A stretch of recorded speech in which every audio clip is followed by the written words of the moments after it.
Barang koleksi atau barang yang dikumpul adalah objek yang dianggap bernilai atau menarik bagi pengumpul itu dan ia tidak semestinya bernilai wang atau barang antik. Terdapat banyak jenis koleksi dan istilah untuk menunjukkan kategori atau jenis tersebut. Barang antik adalah barang koleksi yang sudah tua. Kurio adalah barang kecil, biasanya menarik atau jarang ada yang dicari oleh pengumpul. Koleksi yang dihasilkan adalah barang yang dibuat khusus untuk dikumpulkan oleh orang ramai.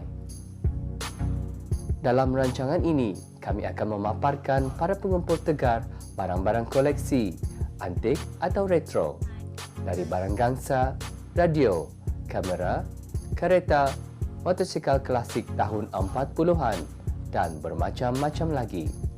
Dan saya pasti jika Auda melihat barang-barang ini, ia mungkin akan mengungkit kisah-kisah silam yang berkait dengan barangan ini. Jadi jangan ke mana-mana. Mari kita tonton apakah yang akan dibawakan dalam episod Hobi Retro kali ini.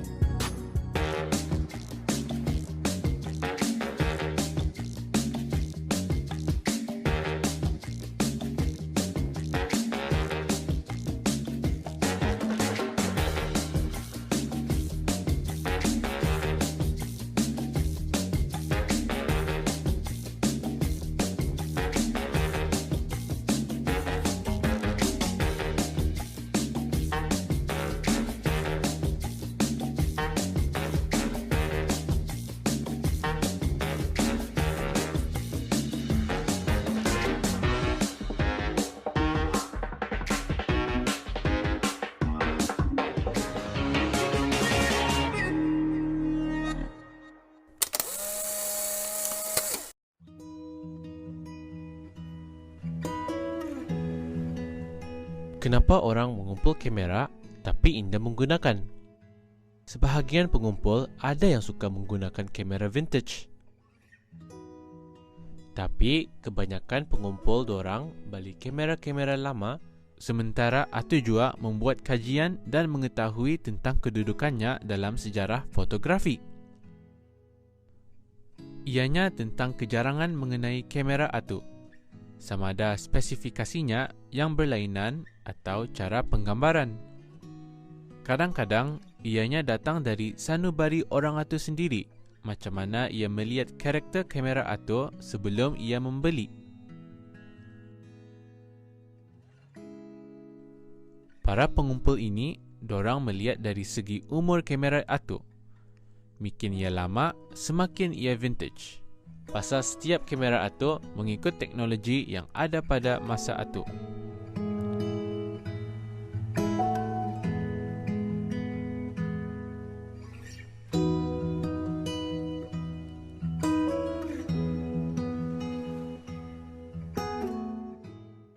Memang menjadi tarikan atau menjadi tanda tanya bagaimana kamera atu menghasilkan gambar foto atau potret menggunakan teknologi yang terhad pada masa atu.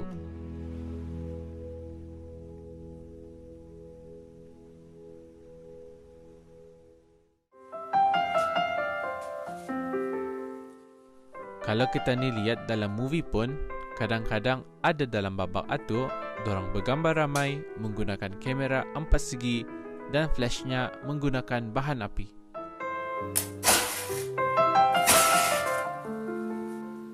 Menakjubkan.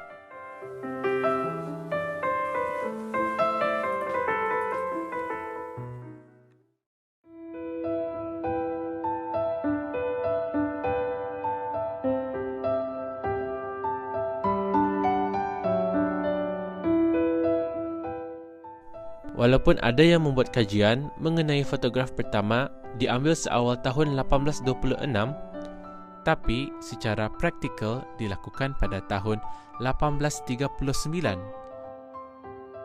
Kamera dari era ini selalunya jadi barang koleksi dan harganya pun tinggi.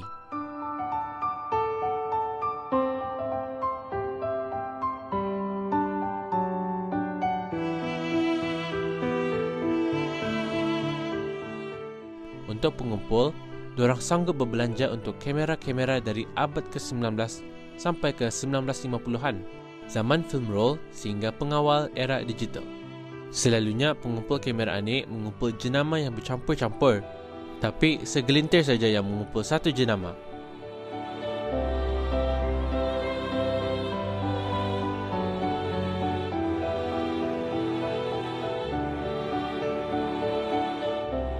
Cuba kita lihat sebahagian kamera yang terdapat dalam koleksi salah seorang pengumpul di negara kita ni.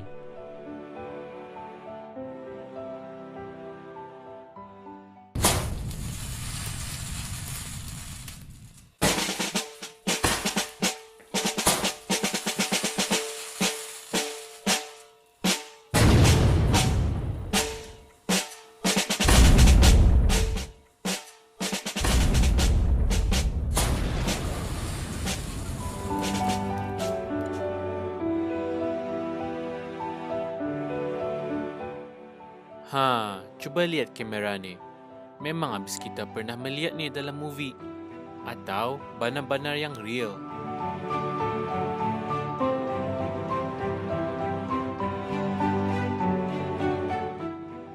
Kamera macam ni payahkan dapat. Indah banyak ni di Brunei. Kalau ada pun, memang pengumpul ani membali di luar negara. Unik kamera ani. Mari ku kenalkan kepada kamera ani.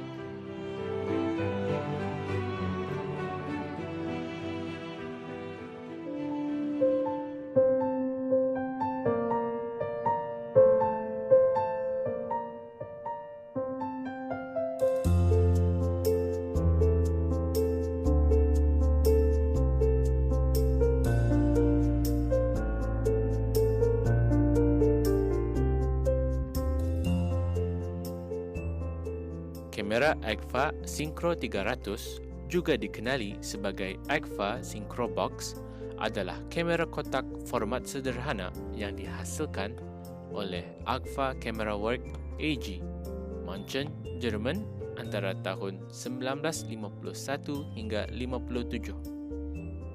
Istilah sinkro dalam namanya ani adalah untuk shutter sync flash.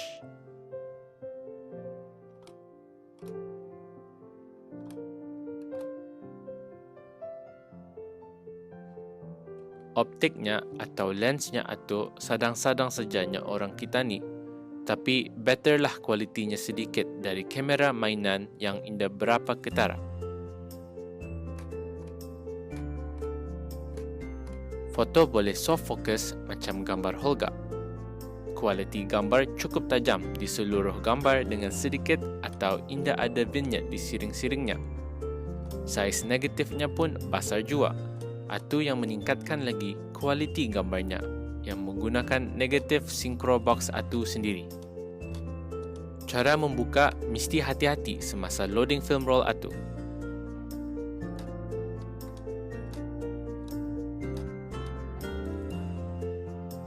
Buka penutup belakang.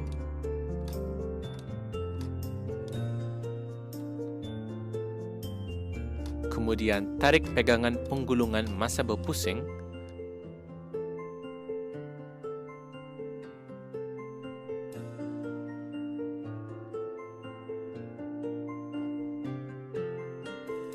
Lepas itu, tarik bahagian dalam kamera, lens di atasnya, kemudian masukkan gulungan film ke piring bawah dan letakkan ke penutup penggulungannya atau. Kemudian, masukkan film roll ke dalam kamera dan tarik penggulungan. Kemudian, tutup penutup belakang, gulung film sehingga nombor 1 kelihatan di tertingkap merah. Bukan senang kan masukkan film dengan kamera ani.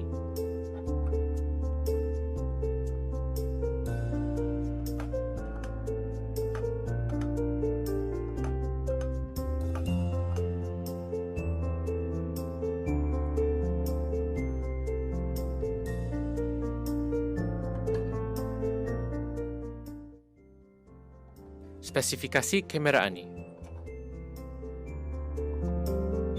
Film kamera ani ada 120 roll dengan format 6x9 cm, mengambil 8 bingkai.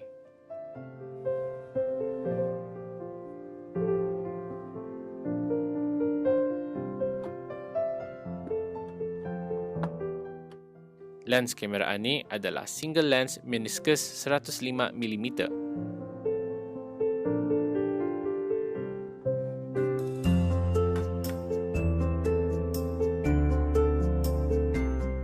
Dengan fokus tetap aperture f11 dan f16.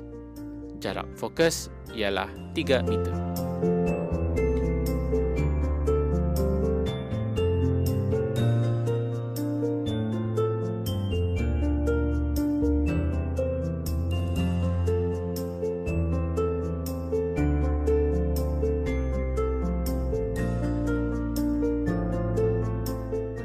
Shutter untuk kamera Ani menggunakan shutter self-cocking spring rotary shutter sederhana.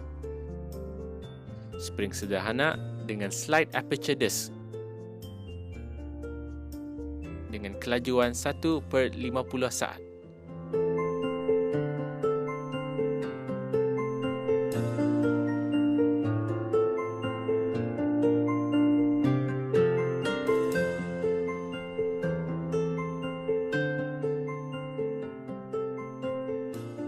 Viewfinder kamera Ani ada dua viewfinder pembesar yang terang di bahagian atas dan kanan kamera dengan reflector steel yang dipolish. Soket PC flash khas untuk Agfa Clibo Blitz khusus sama dengan soket pelepas kabel di sudut bawah pelepas lever. Penutup belakang berengsel tanpa tertingkap merah dibuka dengan menekan tombol tali pembawa di bahagian atas kamera.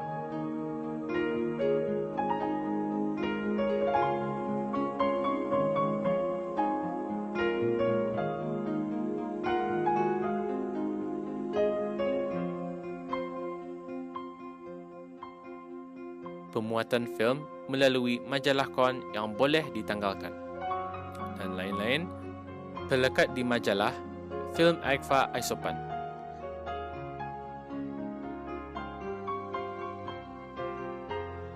Kamera Ani punya soket tripod adalah 1/4 inci.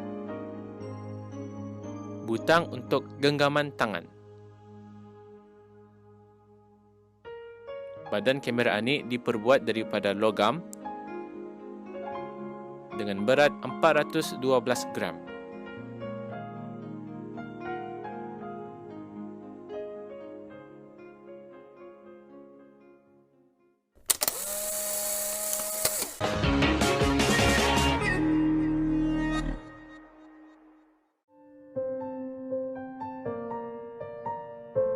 Next yang kita ni lihat ni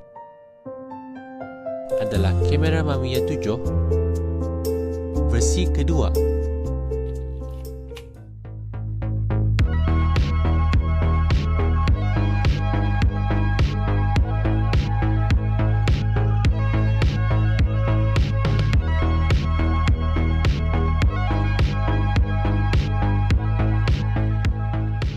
Mamiya 7 kedua diperkenalkan pada tahun 1999 dan menggantikan Mamiya 7 yang dikeluarkan pada tahun 1995.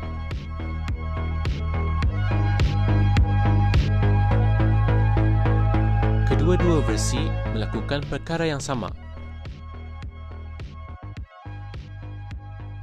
Tapi keluaran versi kedua Ani mempunyai reka bentuk badan yang lebih baik.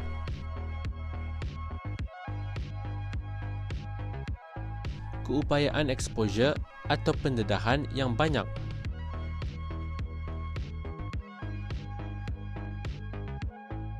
Dan selain warna hitam, ada juga warna macam pinkish juga atau merah jambu.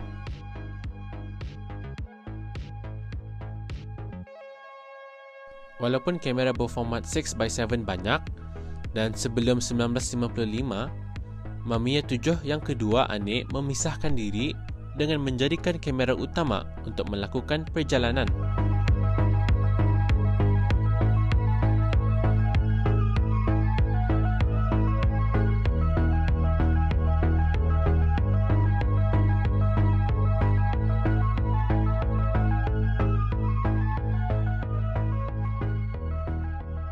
Berbandingkan dengan persembahan 6x9 Mamiya yang lain, siri RZ67 dan RB67 serta Pentax 67 dan Bronica GS1, Mamiya 7 versi kedua Anik ringan dan lincah. Ia mudah alih tanpa menjejaskan kualiti lens atau kebolehan yang paling banyak. Satu saja kelemahan kamera Anik.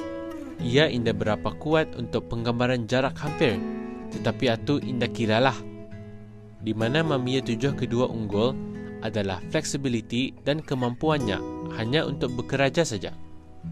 Ia sangat sesuai untuk backpacking, sesuai untuk gaya hidup atau portrait mid-range, sesuai untuk kerja dokumentari dan sebagainya.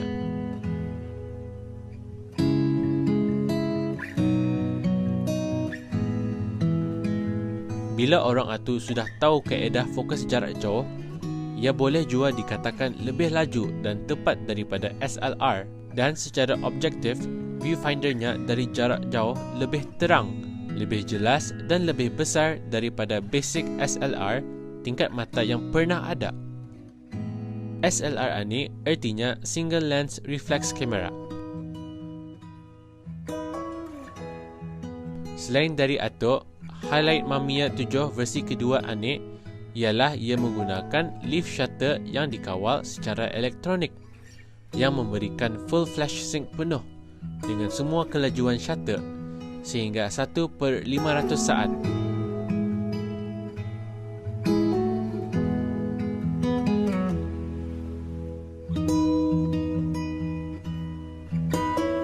Ia juga mempunyai port PC dan hot shoe untuk dipasang flashlight luaran. Berbanding dengan kebanyakan kamera format sederhana dengan shutter lens termasuk RB67 dan RZ67 yang memerlukan slide hitam besi untuk melindungi film ketika lensa dikeluarkan.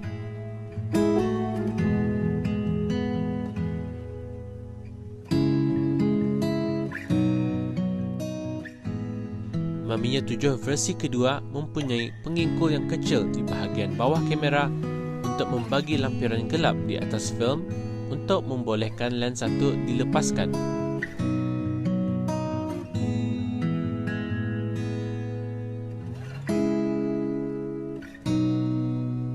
Dilihat oleh orang biasa memang indah minat.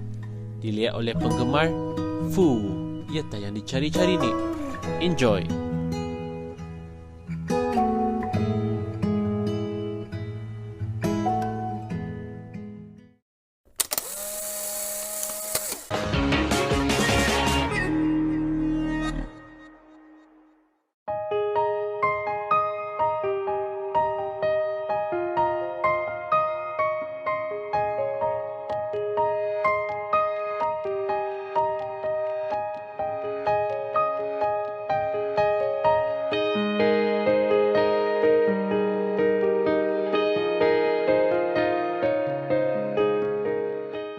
Dulu-dulu pun, kamera Anik memang berbeza saiznya.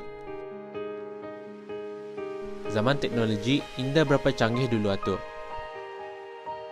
Komponen kamera Anik basar-basar, jadinya badannya pun basar-basar juga saiznya. Namun, setiap zaman, teknologi itu berubah menjadikan pembuatan kamera Anik menjadi saiz damit, senang dibawa ke sana kemari, tanpa merasa berat membawa lens yang panjang-panjang.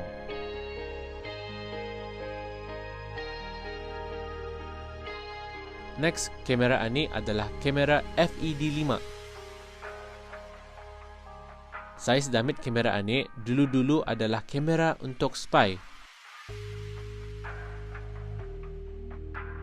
Anik pun sebenarnya payah jual Blu-ray di Brunei. Memang pengumpul tegar Anik membeli di luar negara jua. Okey, kamera 35mm Anik dihasilkan oleh kilang FED di bandar Kharkiv di Ukraine dari tahun 1977 sehingga tahun 1996.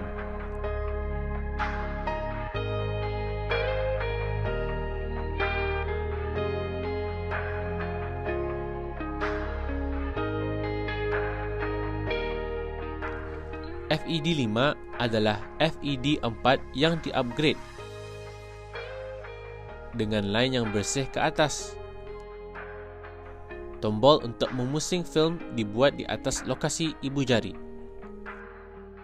Ada hot shoe untuk memasang flashlight.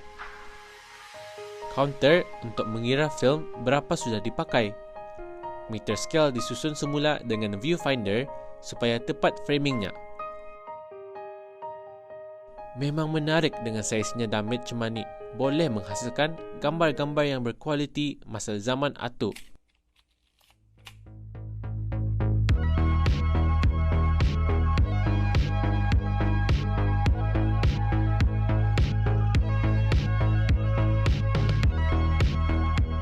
Mari kita ni mendengarkan spesifikasi kamera ini.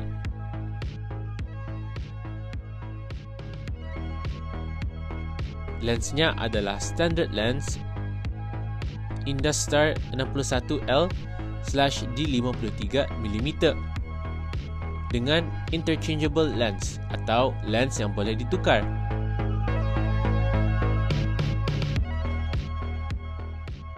Aperture settingnya ialah f-stop 2.8. Jarak fokus 1:20 meter plus infinity. Untuk focusing, memadankan gambar pengintai jarak jauh dalam range indoor. Shutter menggunakan double kain sutera yang digetahkan. Tirai kain berganda sutera getah dengan shutter speed 1 hingga 1/500 frame per second. Tombol penekan juga menggulung film short stroke ditarik di sebelah kanan plate atas. Frame counter digabungkan dengan penarik jenis advance dan auto reset. Viewfindernya menggunakan adjustable viewfinder supaya terang melihat apa yang digambar. Exposure meter ialah sensor sel selenium yang tidak berpasangan, diukur oleh jarum di plate atas. Exposure setting ditetapkan kelajuan film pada dial besar. Arahkan kamera ke tempat subjek yang akan digambar. Lihat melalui tertingkap meter cahaya untuk melihat nombor yang ditunjukkan oleh jarum. Putar dial meter cahaya sehingga nombor perak di bawahnya sesuai dengan nombor dari tingkap jarum. Baca kombinasi kelajuan rana dan aperture yang sesuai dan adjust kamera bisai-bisai. Penutup belakang boleh ditanggalkan dengan plate bawah. Dibuka dengan dua lever selevel dengan bulatan pop-up pada plate bawah. Dengan soket tripod 1/4 inci. Ada ukiran di bahagian belakang plate atas yang dibuat di USSR. Berat kamera ini ialah 720 gram. Semoga semua berpuas hati dengan koleksi kamera-kamera ini. Mari kita saksikan kamera-kamera lain yang menjadi koleksi pengumpul ini.